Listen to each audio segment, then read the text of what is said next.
हमाल नेते बाळासाहेब बंडगर यांचा नातू वेदांत मारुती बंडगर याच्या निर्घुण खून प्रकरणी पोलिसांनी 5 सराईत गुन्हेगारांवर गुन्हा दाखल केलाय। 5 जणांवर खून, खुनाचा प्रयत्न यांसारखे गंभीर गुन्हे दाखल आहेत। मुख्य सूत्रधार निलेश विठोबा गडदे, किरण शंकर लोखंडे, विशाल बिरदेव चौगुले, नानासो उर्फ सागर माणिक चौगुले, अतुल दादासो उर्फ पोपट वायदंडे अशी गुन्हा दाखल झालेल्यांची नावे आहेत। या प्रकरणी संदीप बाळू बंडगर यांनी संजयनगर पोलीस ठाण्यात फिर्याद दिली।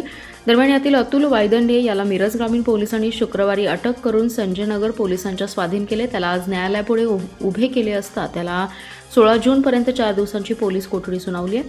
वेदांत बंडगर याच्या खून प्रकरणी गुन्हा दाखल झालेला निलेश गडदे, किरण लोखंडे, विशाल बिरदेव चौगुले, नानासाहेब उर्फ सागर माणिक चौगुले, अतुल दादासाहेब उर्फ पोपट चौगुले या 5 जणांविरुद्ध खुनासह गंभीर गुन्ह्याची मालिका दाखल आहे। निलेश गडदे टोळीतील विशाल चौगुले आणि नानासाहेब चौगुले या दोघांविरुद्ध कवठेमहांकाळ पोलीस ठाण्यात खून, खुनी हल्ले असे गंभीर गुन्हे दाखल आहेत। दोघे जण सध्या हायकोर्टाने जामीन मंजूर केल्यामुळे बाहेर आले होते। पुन्हा दोघांवर खुनाचा गुन्हा दाखल झालाय।